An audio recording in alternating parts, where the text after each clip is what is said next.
Today we're going to make things lighter and funnier, and I'm going to show you a cringy yet playful and humorous self-awareness exercise. This exercise challenges you to admit to and be honest about your negative relationship patterns, as well as the dysfunction in your relationships, while at the same time bringing some humor to the whole situation. I will tell you in advance that doing this exercise as a kind of game in groups makes this exercise so much better.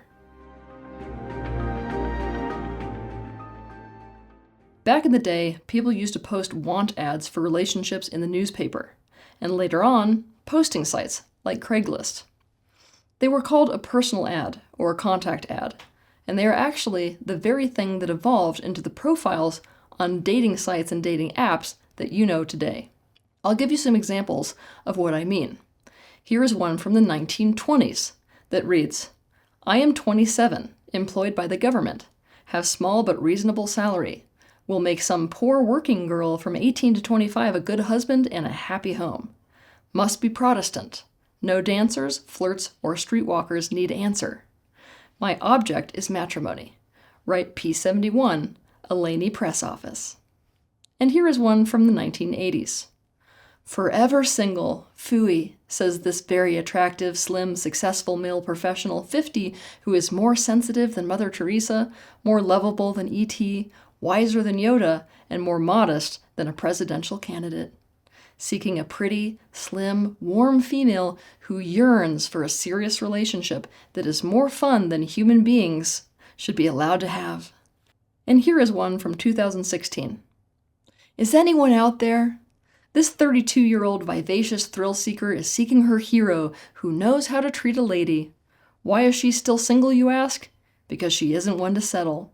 I can cook like the best of them, and I love a good sports game. Not looking for anyone with a checkered past or a wandering eye. If you're ready to be someone's Prince Charming, send me a note and a photo too." And then she lists her email. The thing about these personal ads is that they don't really represent the truth about what being in a relationship with the person is really like. They are super short, super sweet, and salesy, in that they do not represent the full reality. So, in this exercise, you're going to do something a little different. And here is what it is. You're going to write a lengthy personal ad that represents the harsh reality of you in relationships, your dysfunction, and negative patterns, but in a humorous way. And if you're playing with a group of people, which hopefully that you are, you read this personal ad out loud to each other. Believe me, it's going to be a laugh. You can include positive traits as well if you'd like. The objective is to sell the harsh reality of yourself in relationships. So that you can understand how to do this exercise, I'm going to give you two examples. The first was submitted by a man named Daniel. "Who out there is looking to be swept off their feet by a duper? I'm a 50-something who has such big identity issues that you can be sure I'm just the man for you. My mommy taught me exactly how to please, and you have her to thank for the fact that I love me, a dominating control freak of a woman. We'll watch all your favorite shows, listen to your kinds of music, live in your house, play everything by your rules. I will fit into your life like a custom-made glove. But all that goodness is just too boring. So, surprise, surprise, I'm a man who will always spice it up with a good old-fashioned identity crisis. I'll wake you up one morning with breakfast in bed and tell you that I don't know who I am or what I want anymore. You'll be tickled pink by watching everything about me change.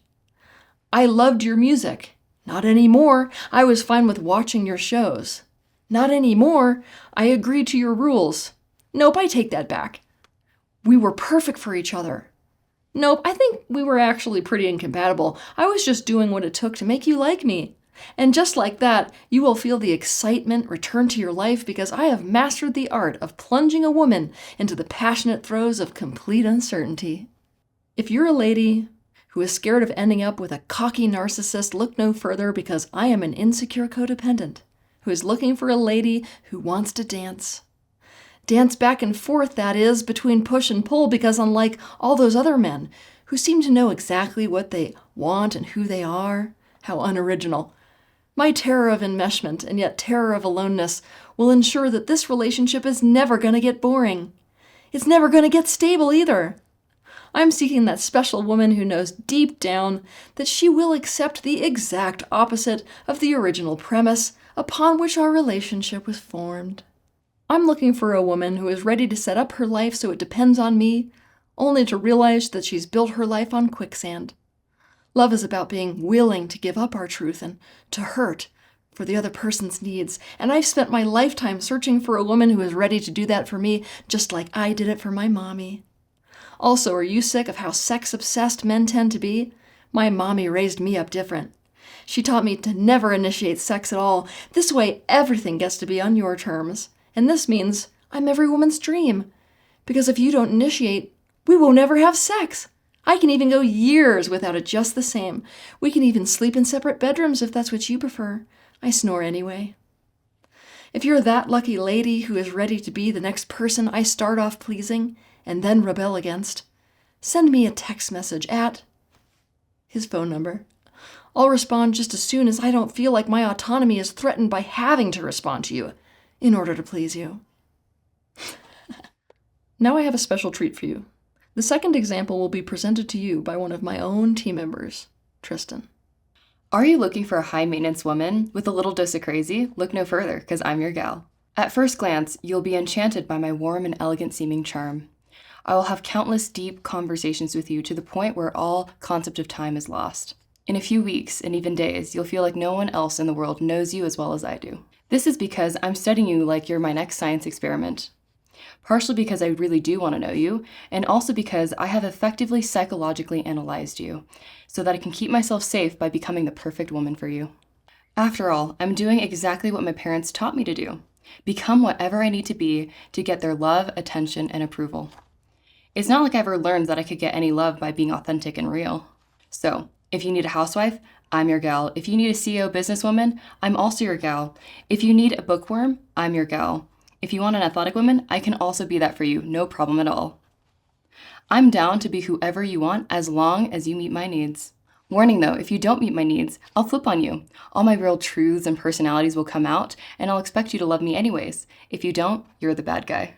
At that point though, my intense depth and intimacy in our relationship will get you hooked, and you just can't get yourself to leave.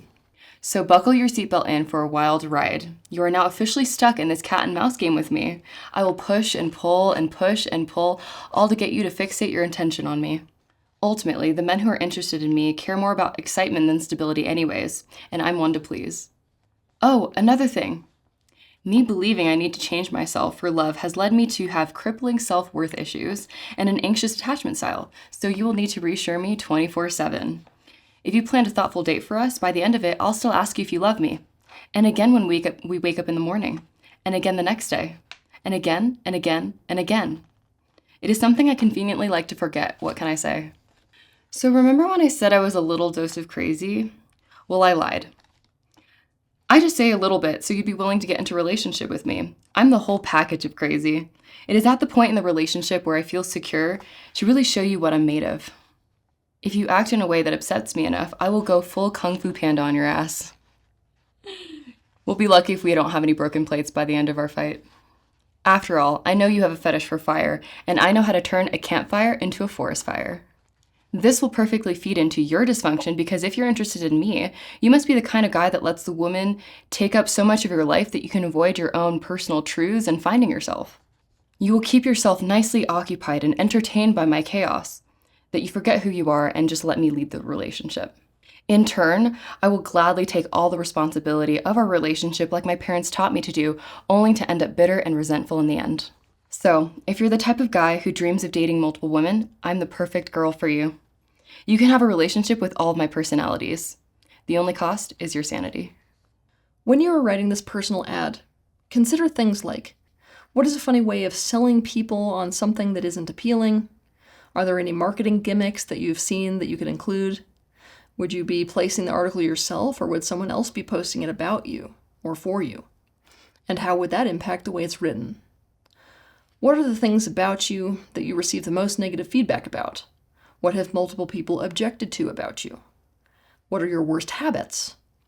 What are the most damaging patterns that you display in your relationships? What are the awesome things about you and how you are in a relationship that keep a person stuck on you, no matter how bad the bad stuff is.